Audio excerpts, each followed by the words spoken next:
Shalom, selamat datang dan selamat mengikuti ibadah di gereja AKBP Mampang Perapatan, khususnya bagi saudara yang pertama kali mengikuti ibadah di gereja ini.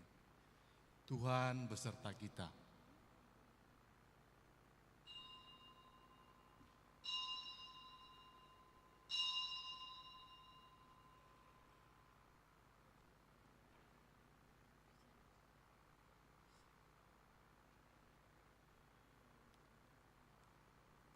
Amin. Mari kita bernyanyi.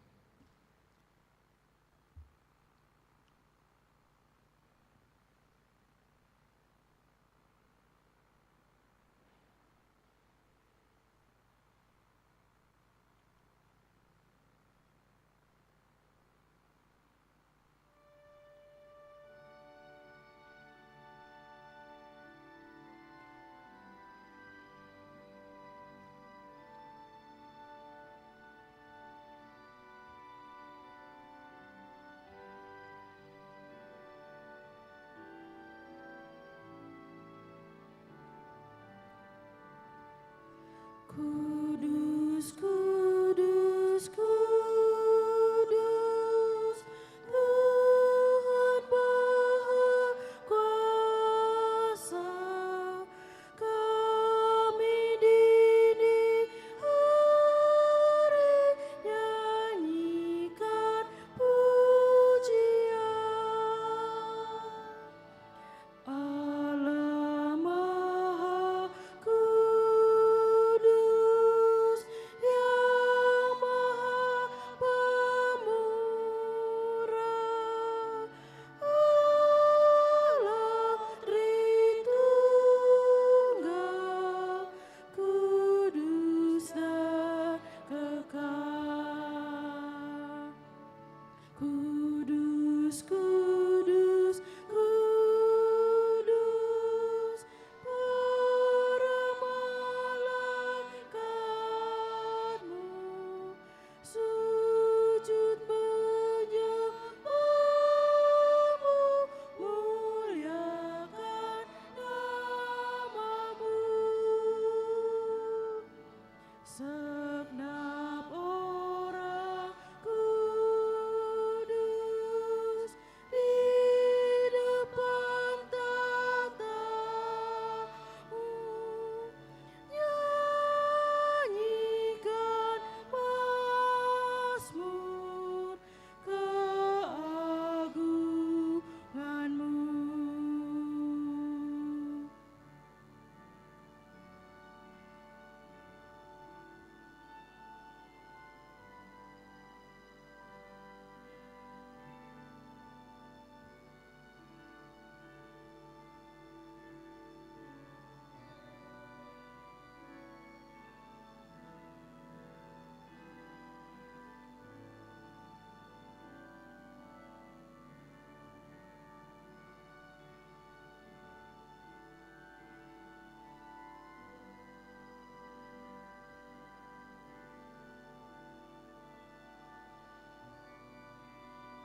Di dalam nama Allah Bapa dan nama anaknya Tuhan Yesus Kristus dan nama Roh Kudus yang menciptakan langit dan bumi. Amin. Demikian firman Tuhan Allah. Orang yang benar itu akan hidup oleh percayanya. Tetapi tidak ada damai sejahtera bagi orang-orang fasik. Haleluya. Haleluya, haleluya, haleluya.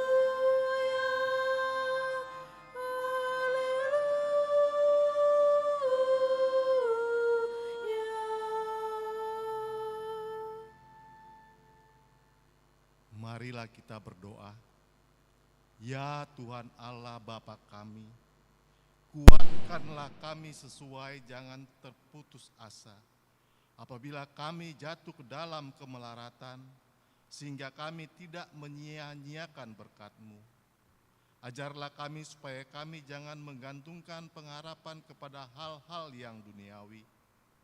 Perlengkapilah kami dengan iman yang teguh, agar kami bersama-sama dengan seluruh orang percaya menjadi pewaris kehidupan kekal.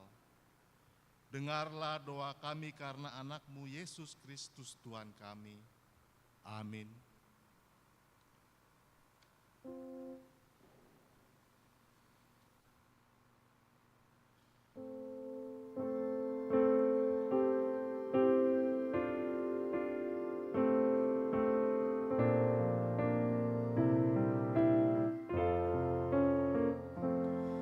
Di saat hatiku cemas, pikirkan kehidupanku.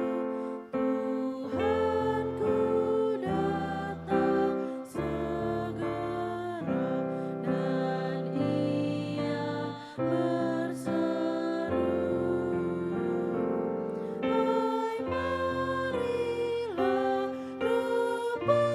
marilah kepadaku, engkau yang letih dan lesu, dicukupkannya hidupku. Tenanglah hatiku, kan aku ingat selalu firman Tuhan yang berseru, damai-Ku berikan padamu, tenteramlah hatimu.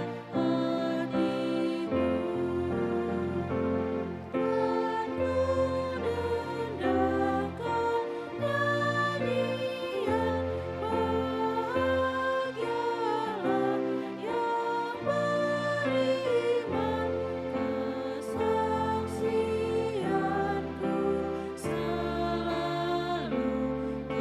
kepada yang lesu.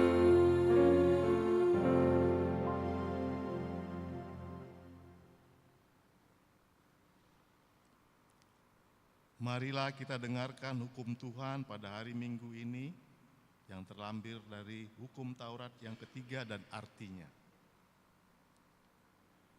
Jangan menyebut nama Tuhan Allah dengan sembarangan, sebab Allah akan menghukum orang yang menyia-nyiakan namanya.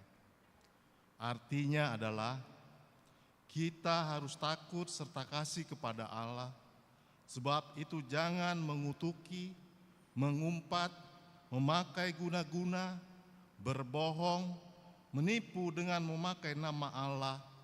Sebab hanya dalam penderitaan dan di dalam doa serta puji-pujianlah kita layak menyebut nama Tuhan Allah. Demikian pembacaan hukum Taurat. Marilah kita memohon kekuatan kepada Tuhan untuk melakukan hukumnya. Ya Tuhan Allah, kuatkanlah kami melakukan yang sesuai dengan hukum-Mu. Amin.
Marilah kita merendahkan diri untuk mengaku dosa kita.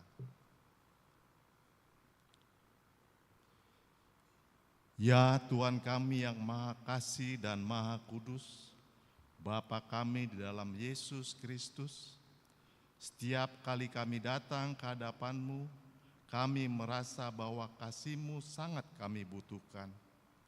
Karena itu kami datang merendahkan diri hari ini kepadamu dan mengaku bahwa kami sering seperti domba yang tersesat menyimpang dari jalan yang benar. Janganlah Engkau mengucilkan kami dari hadapan-Mu oleh karena dosa dan pelanggaran kami. Karena Engkau tidak menginginkan kematian dari orang fasik, melainkan Engkau menginginkan pertobatannya agar dia selamat.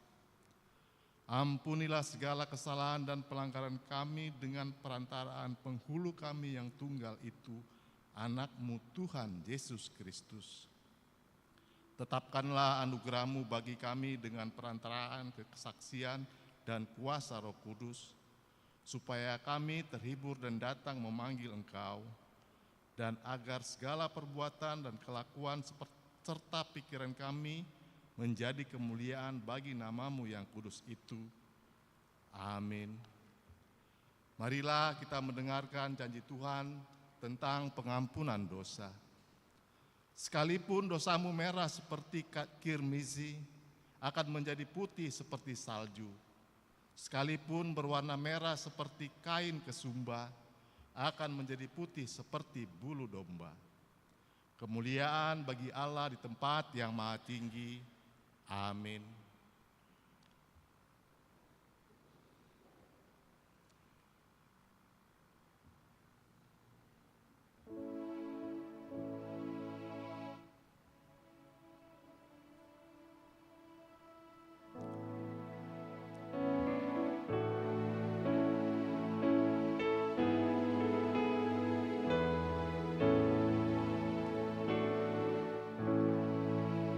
Walau merah dosamu, suci karena darah-Ku. Walau merah dosamu, suci karena darah-Ku. Merah bagaikan kirmizi, kan putih bersih. Walau merah dosamu, walau merah dosamu,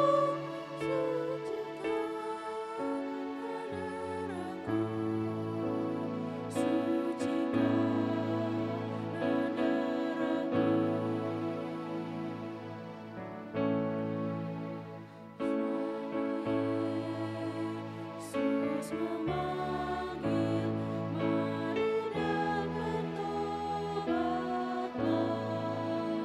Suara Yesus memanggil, mari dan bertobatlah.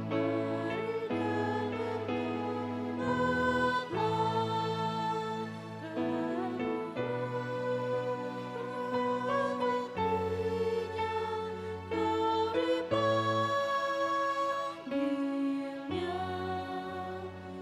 suara Yesus memanggil, suara Yesus memanggil, mari dan bertobatlah, mari dan bertobatlah.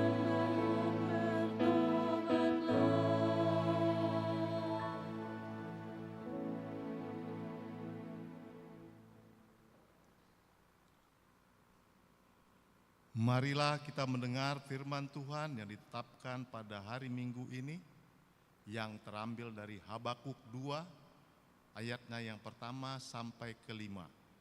Marilah kita membacanya secara responsoria. Aku akan berdiri di tempat penjagaanku dan bertahan di menara.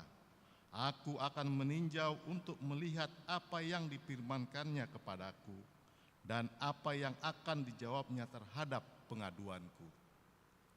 Tuhan menjawab aku, katanya, tuliskanlah penglihatan ini dan ukirkanlah itu pada loh-loh batu.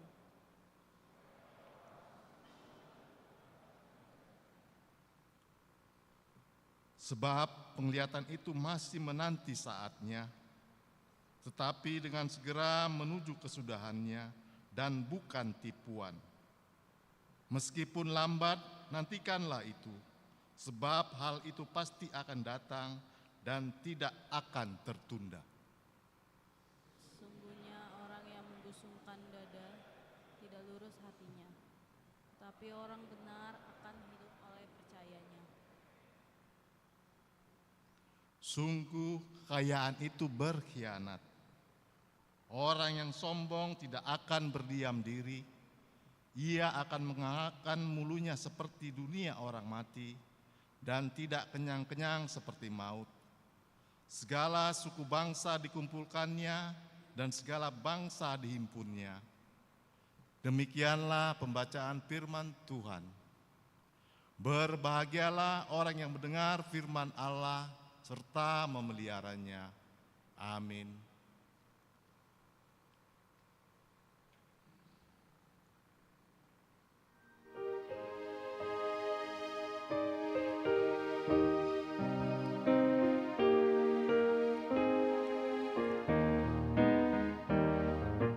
Kami umat yang berdosa, ingat akan janji-Mu. Yang berdosa Kau terima, Kau hapuskan dosaku. Tuhan Yesus, Juru Selamat, gembalakan umat-Mu. Tuhan Yesus, Juru Selamat, gembalakan umat-Mu. Kami taat kepada-Mu, turut akan perintah-Mu. Penuhi hati umat-Mu dengan kasih rahmat-Mu. Tuhan Yesus, Juru Selamat, gembalakan umat-Mu. Tuhan Yesus, Juru Selamat, gembalakan umat-Mu.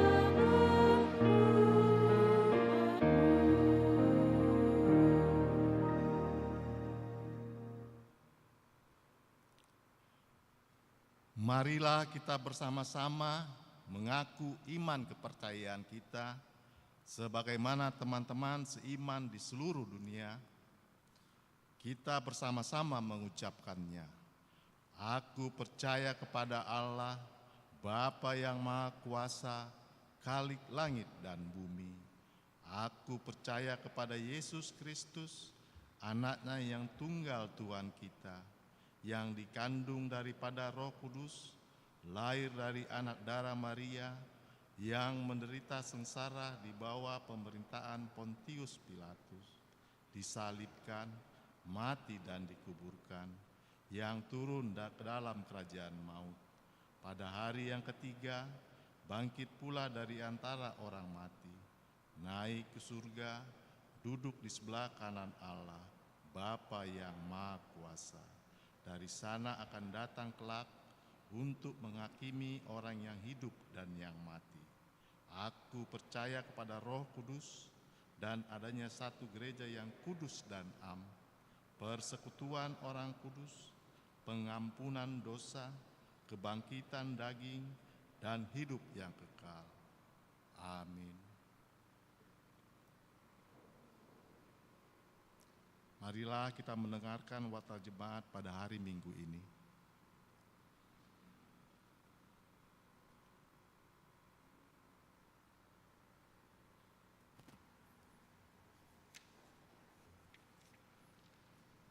Koras, selamat hari Minggu Amanginang. Mari kita dengarkan Warta Jemaat Minggu 14 Juni 2026. Yang pertama, nama Minggu. Nama Minggu hari ini adalah Minggu kedua setelah Trinitatis dengan topik khotbah dibenarkan oleh karena iman. Diambil dari Galatia 2 ayat 15 sampai 21. Yang kedua, retreat Persekutuan Ama Distrik 8 DKI Jakarta. Pada hari Jumat sampai Minggu 12 sampai 14 Juni 2026 telah dilaksanakan retreat Persekutuan Ama Distrik 8 DKI Jakarta tahun 2026 bertempat di Wisma Kinasih Depok. Dari gereja mengutus seksi Ama KBP Mampang, Bapak Pinondang Sinurat mengikuti kegiatan tersebut. Yang ketiga, Youth Bible Camp HKBP Distrik 8 DKI Jakarta. Pada hari Selasa sampai Rabu 17 sampai 18 Juni 2026 akan dilaksanakan Youth Bible Camp untuk seksi remaja se-HKBP Distrik 8 DKI Jakarta yang bertempat di Gunung Mas, Jawa Barat.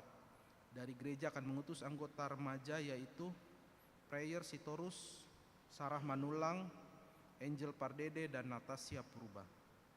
Yang keempat, amplop Gotilon dan tahun transformasi tahun 2026.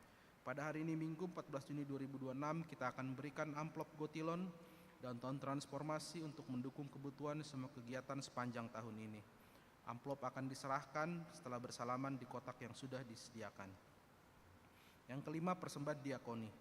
Pada hari Minggu 21 Juni 2026 di ibadah pukul 7, 9.30 dan 17.00 kita akan menyerahkan persembahan diakoni menggunakan amplop diakoni yang telah disediakan untuk menopang pelayanan diakoni Huria. Persembahan amplop diakoni diserahkan saat bersalaman setelah ibadah selesai. Yang keenam, sakramen baptisan kudus. Pada hari Minggu 21 Juni 2026 akan dilaksanakan sakramen baptisan kudus. Bagi orang tua yang akan membawa anaknya untuk menerima baptisan kudus, akan dapat mendaftarkan diri dengan mengisi formulir pendaftaran melalui Sintua Week masing-masing. Dan konseling bagi orang tua yang akan membawa anaknya dibaptis akan dilaksanakan pada hari Jumat 19 Juni 2026 pukul 17.00 di konsistori. Yang ketujuh, pendaftaran pelajar CD tahun ajaran 2026-2027. Diberitahukan kepada Jemaat HKBP Mampang Perapatan telah dibuka pendaftaran pelajar CD tahun ajaran 2026-2027. Bagi yang ingin mendaftar menjadi peserta CD tahun ajaran 2026-2027 dapat mengisi formulir pendaftaran dengan membawa fotokopi surat baptis, akte lahir, dan diserahkan kepada Sintua Week masing-masing. Yang kedelapan, Bazar Gotilon dan tahun transformasi. Dalam rangka mendukung kegiatan Gotilon dan tahun transformasi akan diadakan penggalangan dana dalam bentuk basar untuk setiap week. Marilah kita mendukung dan berpartisipasi dalam kegiatan tersebut. Jadwal basar terlampir. Yang kesembilan, laporan keuangan Gotilon dan tahun transformasi 2026. Dalam rangka perayaan Pesta Gotilon dan tahun transformasi 2026, kami menghimbau seluruh jemaat di tiap week untuk mulai mengumpulkan silua secara bertahap melalui Sintua Week. Mari kita sama-sama mendukung dengan memberikan yang terbaik sebagai ungkapan syukur kepada Tuhan. Lampiran keuangan dapat dilihat pada warta. Yang ke-10, Family Gathering Week 1. Dalam rangka perayaan Pesta Gotilon dan tahun transformasi 2026 pada hari Selasa 16 Juni 2026 akan dilaksanakan Family Gathering Week 1 yang bertempat di Taman Impian Jaya Ancol. Diberitahukan kepada seluruh warga jemaat Week 1 untuk dapat mendukung dan mengikuti kegiatan tersebut. Pendaftaran dapat dilakukan melalui Sintua Week 1. Yang ke-11, perayaan kebangkitan kaum perempuan.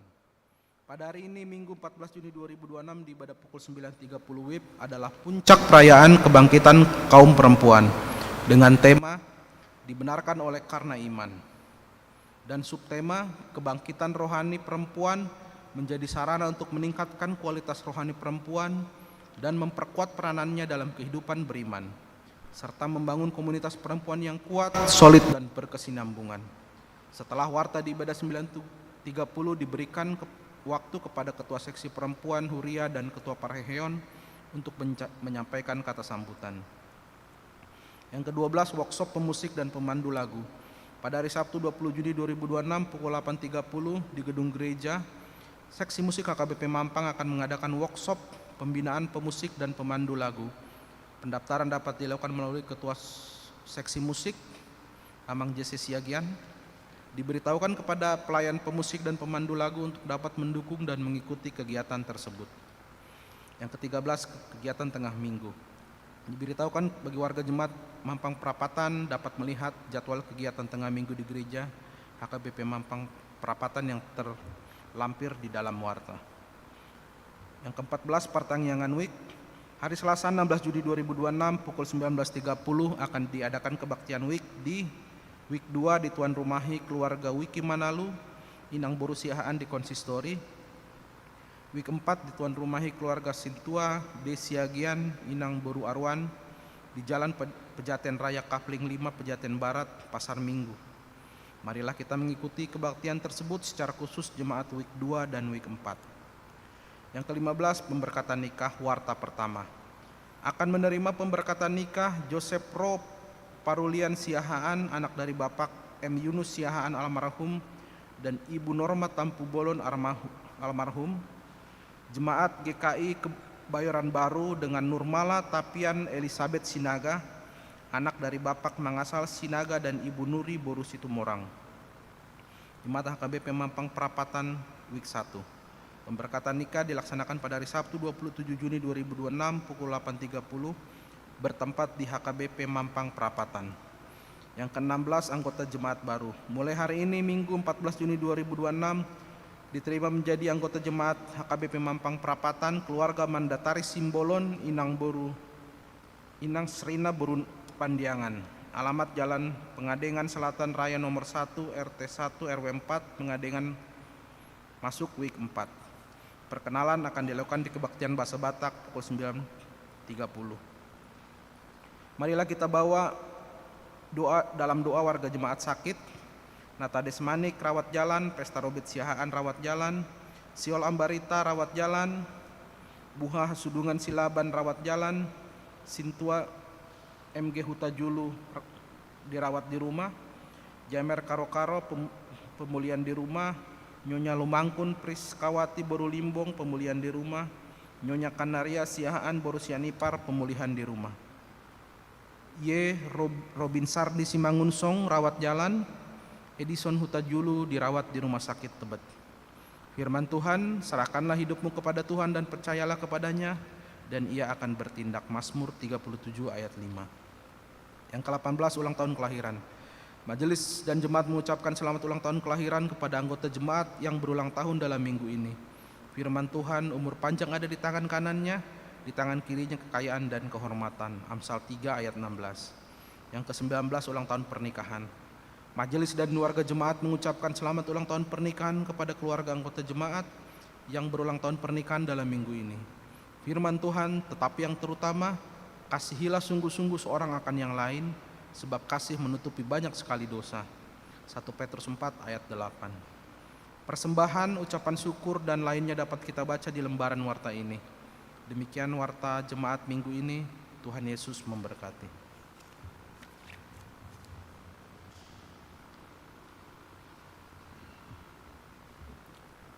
Marilah kita bernyanyi sambil mengumpulkan persembahan.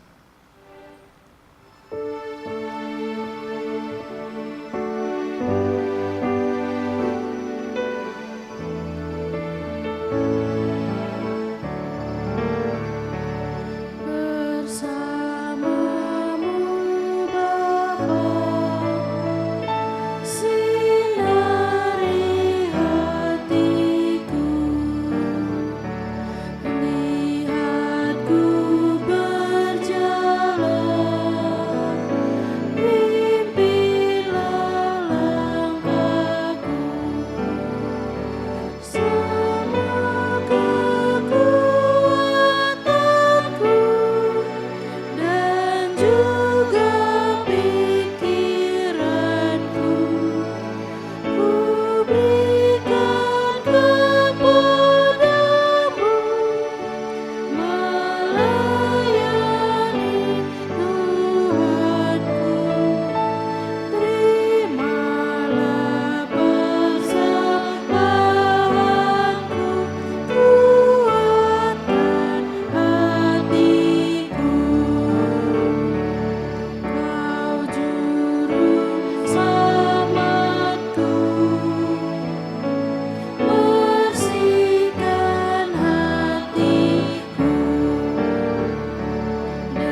Damai sejahtera Allah yang melampaui segala akal, itulah yang memelihara hati dan pikiranmu di dalam Kristus Yesus Tuhan kita. Amin. Shalom. Ibu bapa dan saudara-saudara yang Tuhan kasihi, firman Tuhan yang akan kita dengarkan saat ini tertulis dalam Galatia 2 ayat 15 sampai 21. Mari saudara kita ikuti pembacaan ini dari Galatia 2 ayat 15 sampai 21. Menurut kelahiran kami adalah orang Yahudi dan bukan orang berdosa dari bangsa-bangsa lain. Kamu tahu bahwa tidak seorang pun yang dibenarkan oleh karena melakukan hukum Taurat, tetapi hanya oleh karena iman di dalam Kristus Yesus. Sebab itu kami pun telah percaya kepada Kristus Yesus, supaya kami dibenarkan oleh karena iman dalam Kristus dan bukan oleh karena melakukan hukum Taurat. Sebab tidak ada seorang pun yang dibenarkan oleh karena melakukan hukum Taurat.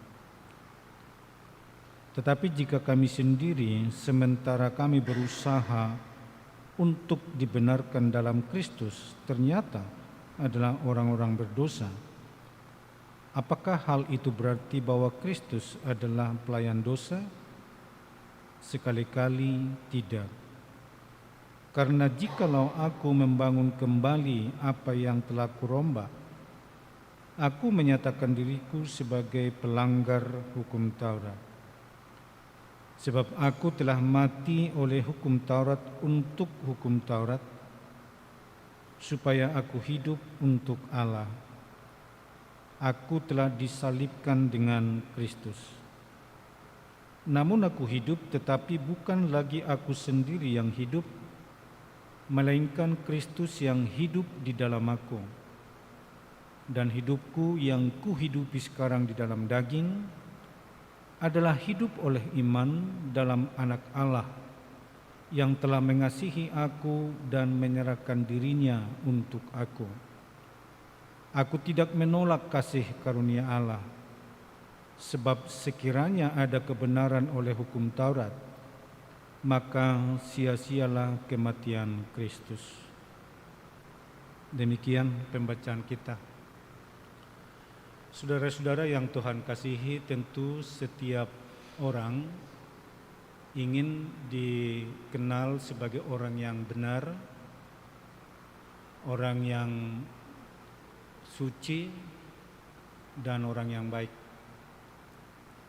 Itu sebabnya dia selalu berusaha untuk menuruti hukum yang ada, disiplin, rajin beribadah, dan juga berbuat baik.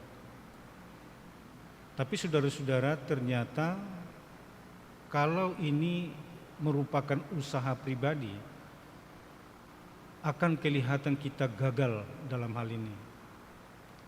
Sebab tidak seorang pun yang mampu melakukan hukum, katakanlah misalnya seperti hukum Taurat dengan 100% tak pernah melanggarnya. Taruhlah misalnya seperti yang saya sudah katakan tadi, dari 10 hukum Taurat yang menjadi tata kehidupan kita supaya selamat seperti pemahaman agama Yahudi pada saat itu. Siapakah di antara kita yang bisa memastikan bahwa 1 sampai 10 itu bisa kita taati tanpa pernah melanggarnya? Mari kita coba misalnya uji diri kita. Siapakah di antara kita yang tidak pernah beribadah melewati hari Minggu misalnya tanpa ibadah?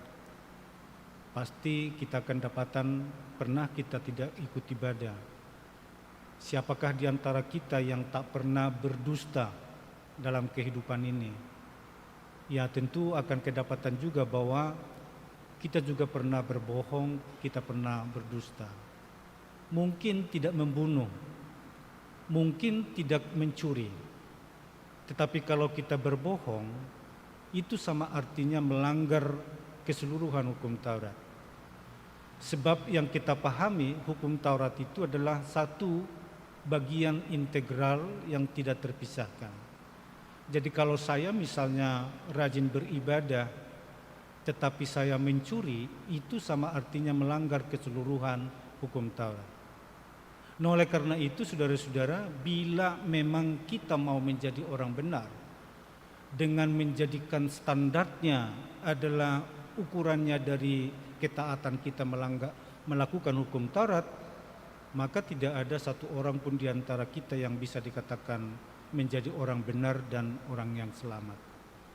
Itu sebabnya Paulus menulis dalam Roma 3 ayat 10 bahwa dia sebutkan di sana tidak ada seorang pun yang benar, tidak ada seorang pun.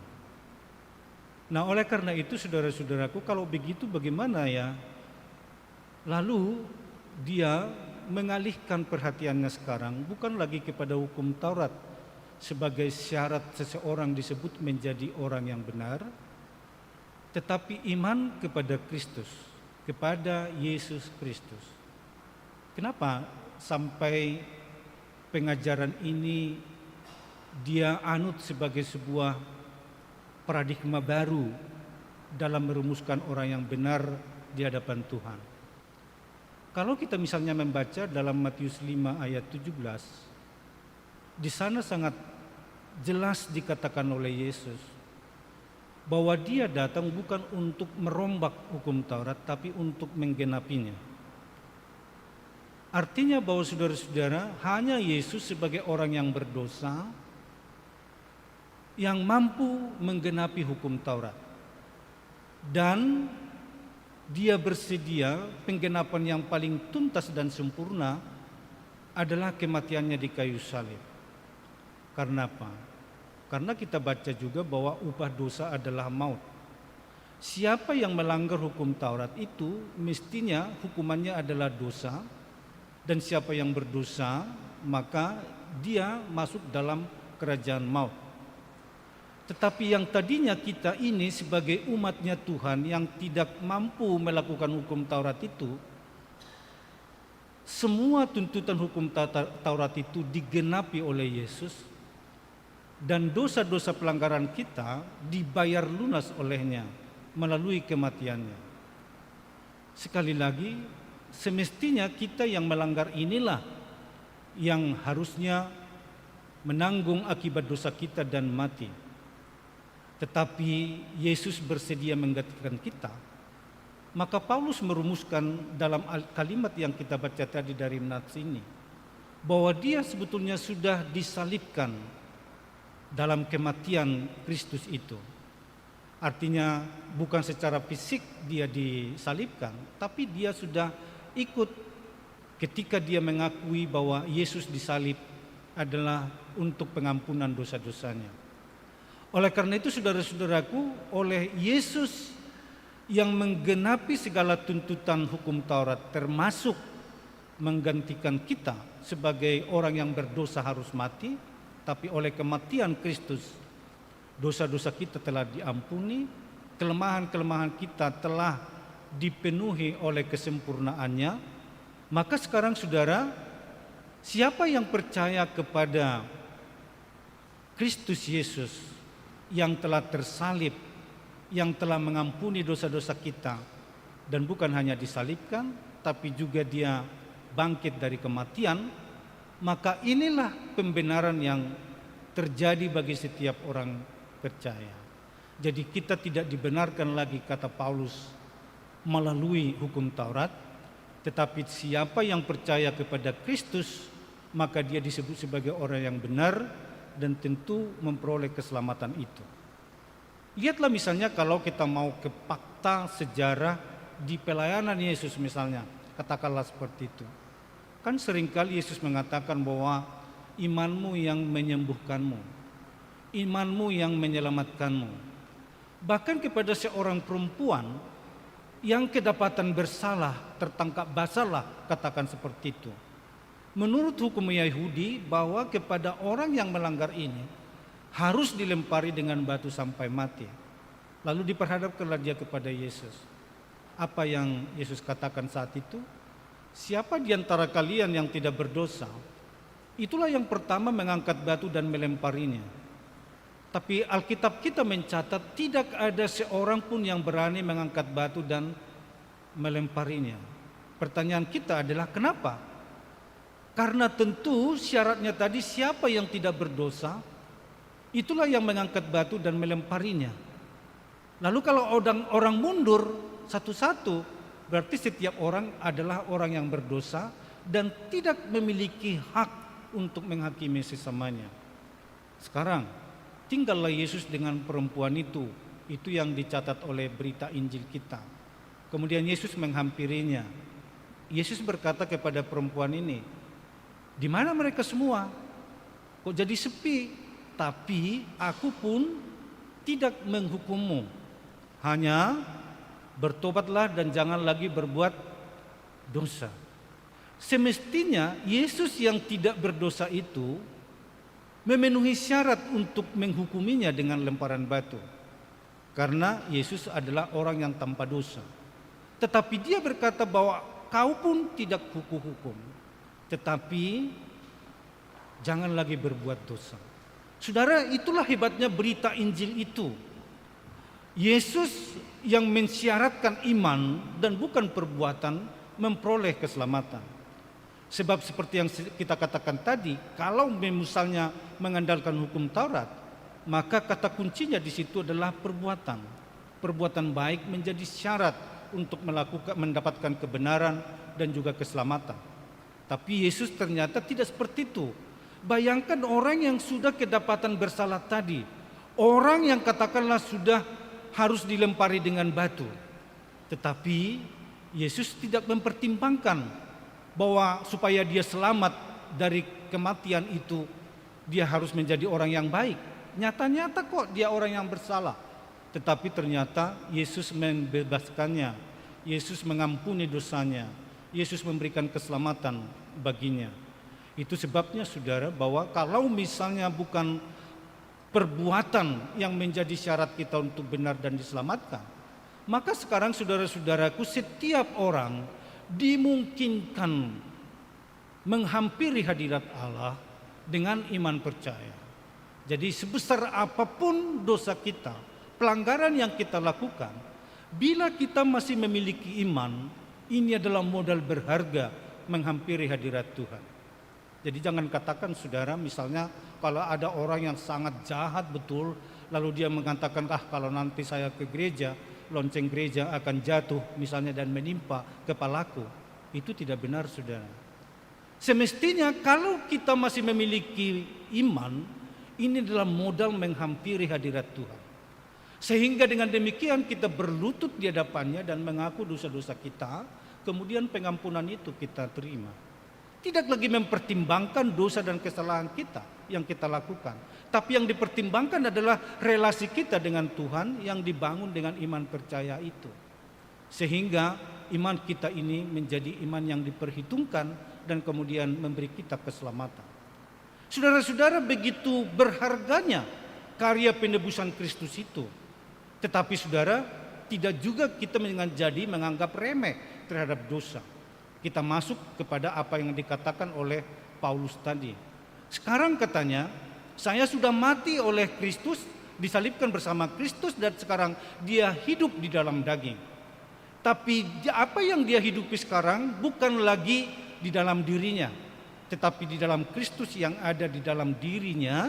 Dan kemudian kalaupun dia hidup sekarang dalam daging, dia hidup oleh iman. Oleh karena itu ada perubahan ternyata. Jadi saudara-saudara, siapa yang ada di dalam Kristus, dia adalah ciptaan baru. Yang lama, katakanlah kehidupan lama kita, yang adalah di bawah kuasa dosa dan karena hukum Taurat, kita kedapatan melanggar. Tetapi sekarang kita menjadi ciptaan yang baru. Yang lama sudah berlalu, sesungguhnya yang baru sudah datang, dan kita diubahkan olehnya. Sehingga tidak lagi mengandalkan kekuatan diri kita, tapi sudah mengandalkan Kristus yang hidup di dalam diri kita. Dan kalau saudara, Kalau disebutkan bahwa Kristus yang hidup di dalam diri kita, berarti memang kita harus membentuk diri kita seperti Kristus itu sendiri. Ini yang kita sebut sebagai ada perubahan nyata dalam diri kita. Dan perubahan nyata ini selalu dimulai dengan pertobatan. Tidak ada kekristenan yang sungguh-sungguh tanpa pertobatan.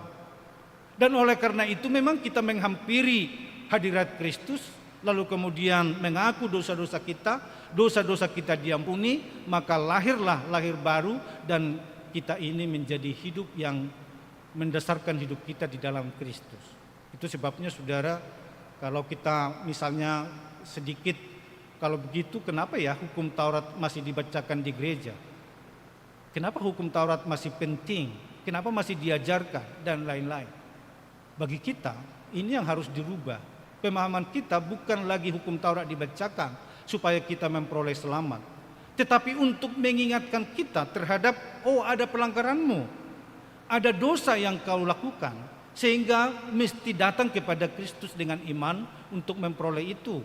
Maka bacalah misalnya atau ikutilah liturgi kita di HKBP ini. Kalau kita bertanya, mana yang duluan, pembacaan hukum Taurat atau pengampunan dosa?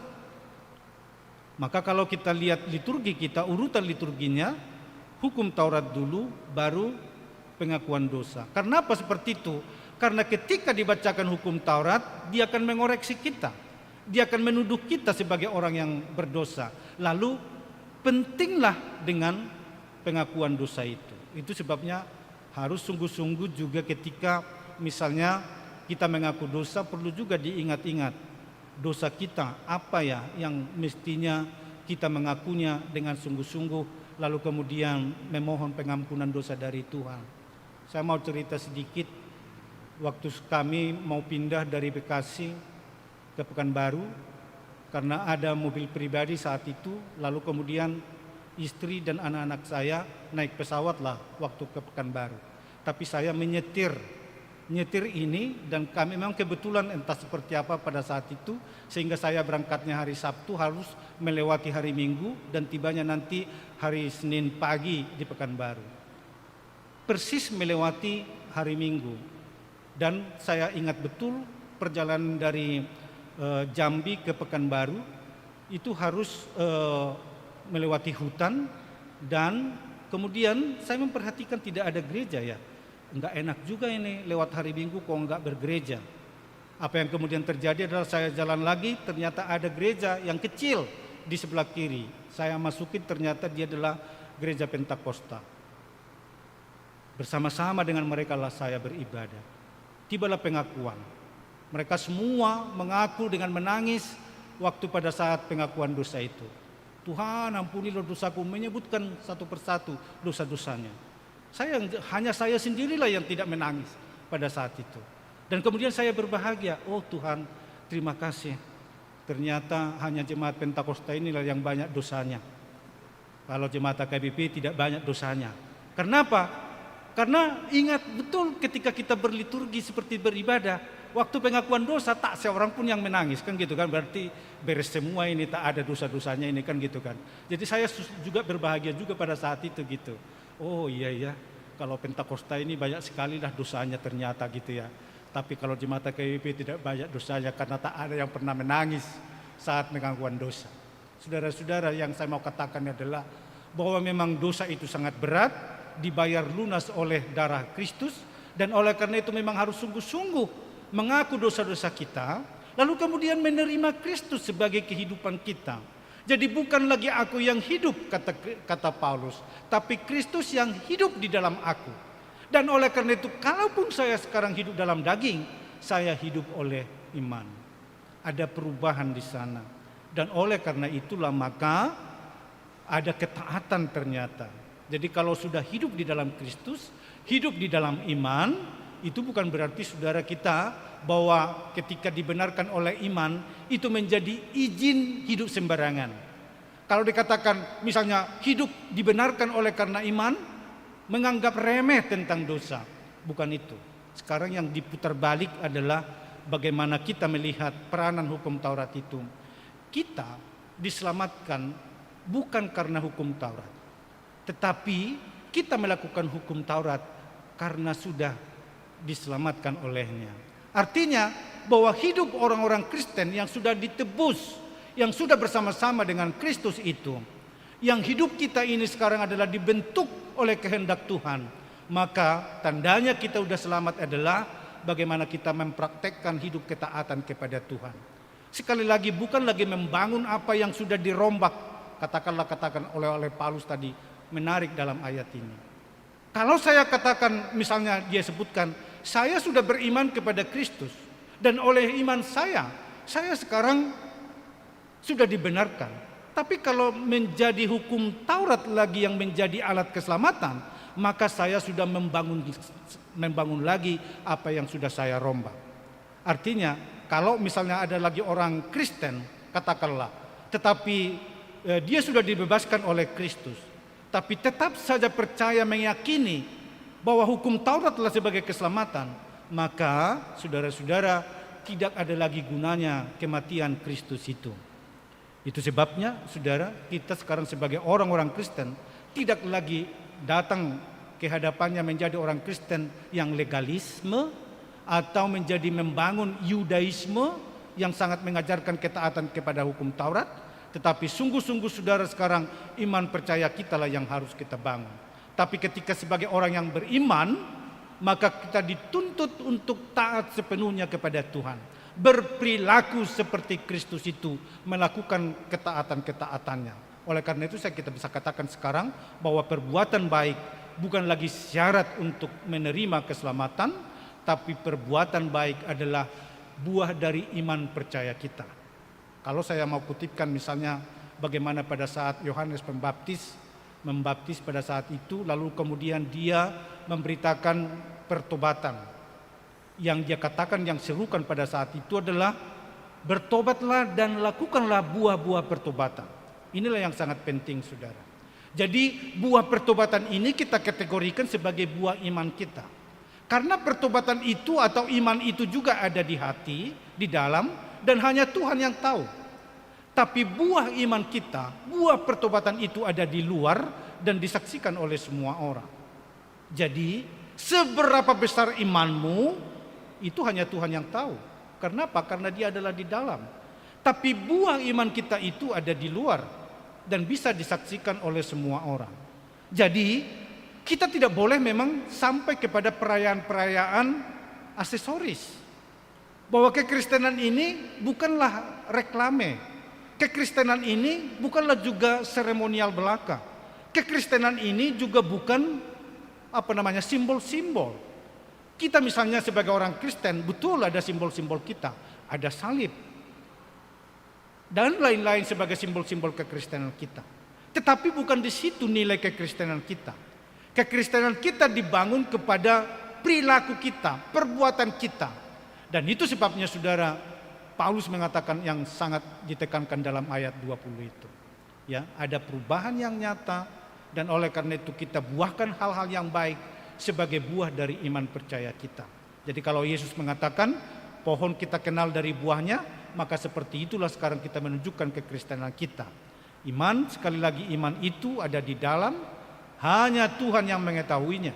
Tetapi buah pertobatan itu ada di luar, dan tanpa kita bicara aku ini Kristen, tapi orang bisa menebak dan memastikan bahwa kita adalah seorang Kristen yang sungguh-sungguh melalui perbuatan baik yang kita lakukan. Oleh karena itu saudara, kita harus padukan ini iman dengan ketaatan, iman dan kesetiaan, iman dan ketaatan menjadi barengan dari iman itu. Bahwa iman itu adalah setia kepada Tuhan, tapi juga taat kepadanya. Jadi tidak ada seorang yang beriman katakan tidak taat. Siapa gambarannya bagi kita? Abraham sebagai bapak orang beriman. Dikatakan berangkat, walaupun dia tidak tahu kemana, tapi dia beriman tanpa syarat. Dia menuruti apa yang Tuhan kehendaki. Itulah gambaran bagi kita dan teladan bagi kita sebagai orang-orang yang beriman. Iman disertai kesetiaan, iman yang disertai dengan ketaatan. Amin. Mari kita berdoa.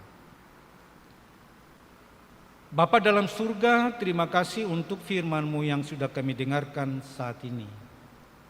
Bahwa Engkau membenarkan kami bukan karena perbuatan baik kami dan ketaatan kami kepada hukum-hukum-Mu, tetapi karena kami percaya dan beriman kepada Kristus penebus kami. Kelalaian kami, kelemahan kami, keterbatasan kami telah disempurnakan melalui datangnya Yesus sebagai anak Allah yang tanpa dosa. Dan tuntutan hukum Taurat oleh pelanggaran karena kematian, maka kami telah digantikan oleh kematian Kristus. Bersama Kristus dosa-dosa kami telah disalibkan dan seluruh pelanggaran kami telah dibayar lunas olehnya. Sekarang kami Tuhan telah percaya dan menerima Yesus sebagai juru selamat kami dan Tuhan kami. Biarlah relasi kami kepadanya tidak diukur oleh pelaksanaan hukum Taurat, tetapi iman percaya kami yang senantiasa disertai kesetiaan dan ketaatan, supaya dimanapun orang Kristen berada, bukan menjadi orang yang hidup dengan sembarangan, tetapi hidup yang senantiasa taat kepadamu dan melakukan perbuatan baik sebagai kewajiban panggilan iman. Terima kasih mampukan kami Tuhan untuk menyambut eksistensi yang baru ini, bukan dalam seremonial saja, bukan juga dalam simbol-simbol kekristenan, tapi sungguh kami buktikan iman percaya kami kepadamu melalui perbuatan baik, dan itulah sembah syukur kami kepadamu. Allah Bapa di surga, Kau berkati seluruh jemaat-Mu yang telah mendengarkan firman-Mu. Dari pendengaran timbul iman, dan ketika kami beriman, itulah menjadi modal berharga kami memperoleh keselamatan yang dari-Mu. Kiranya kami tetap setia menjalani seberat apapun, sebab hanya orang-orang yang setia dalam imanlah yang akan memperoleh mahkota kehidupan nantinya. Berkati seluruh jemaat-Mu dalam pekerjaan sehari-hari, atau anak-anak kami yang sedang tekun dengan studi-studinya.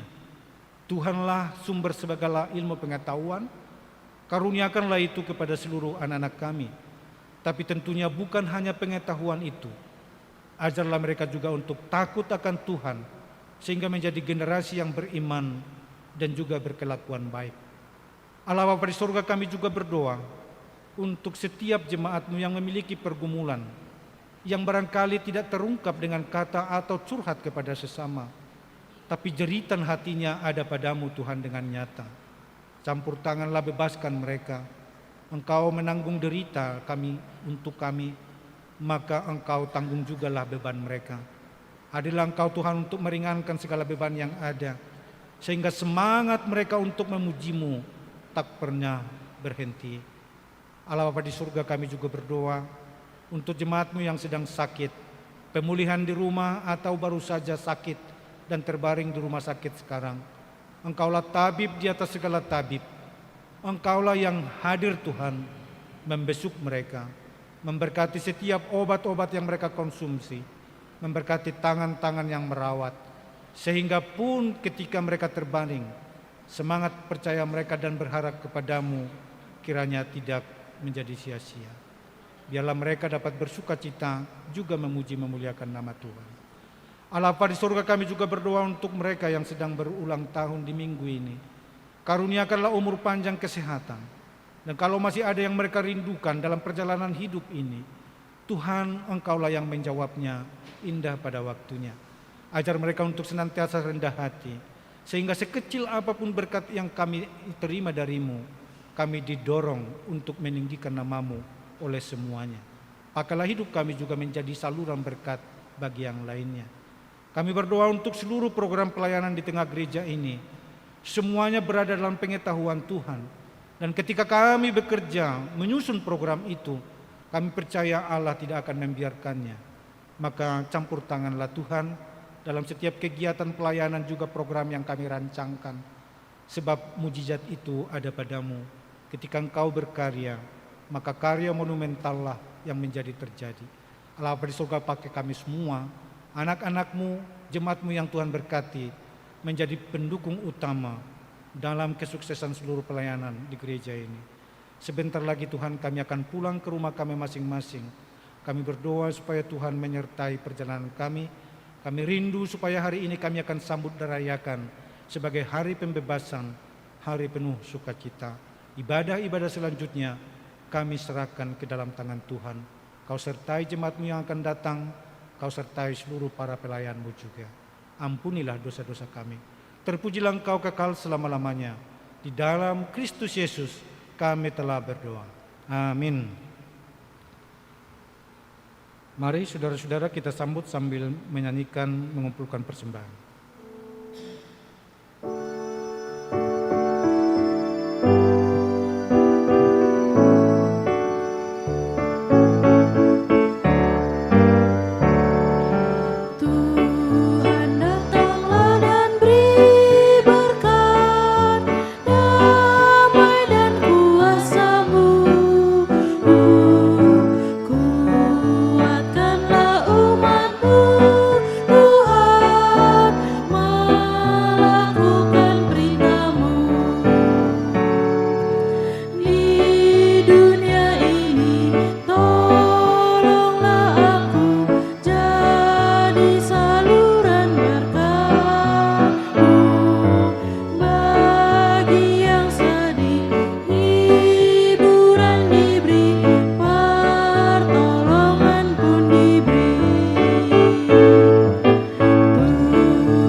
Marilah kita berdoa untuk menyerahkan persembahan kita kepada Tuhan.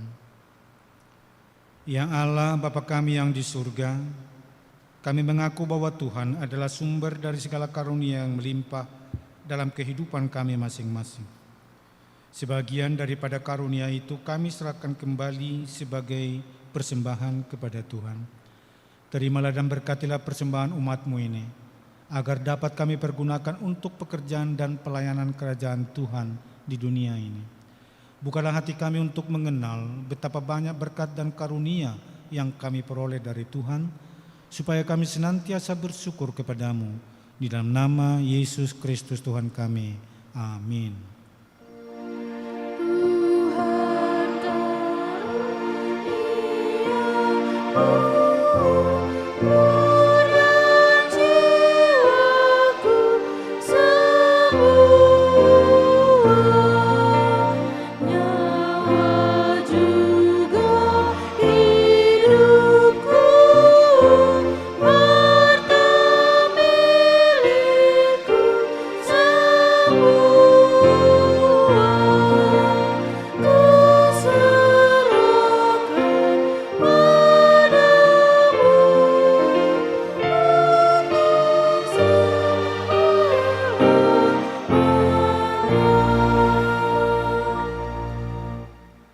Bapa kami yang di surga, dikuduskanlah namamu, datanglah kerajaan-Mu. Jadilah kehendak-Mu di bumi seperti di surga. Berikanlah kami pada hari ini makanan kami yang secukupnya, dan ampunilah kami akan kesalahan kami, seperti kami juga telah mengampuni orang yang bersalah kepada kami. Dan janganlah membawa kami ke dalam pencobaan, tetapi lepaskanlah kami daripada yang jahat.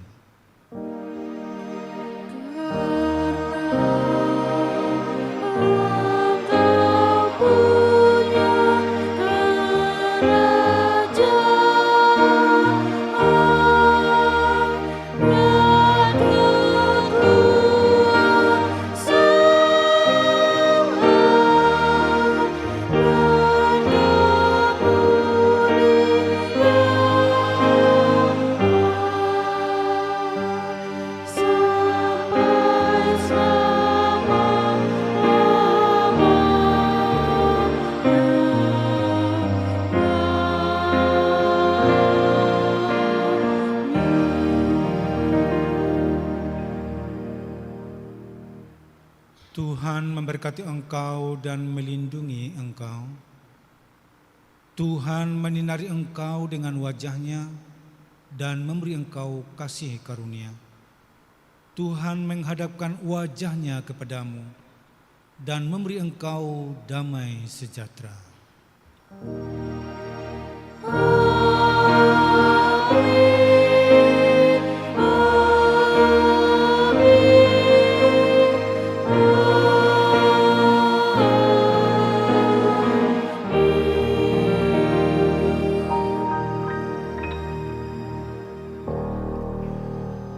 Demikian saudara, ibadah pagi kita telah berakhir. Tuhan memberkati kita dan menyertai perjalanan kita pulang. Shalom.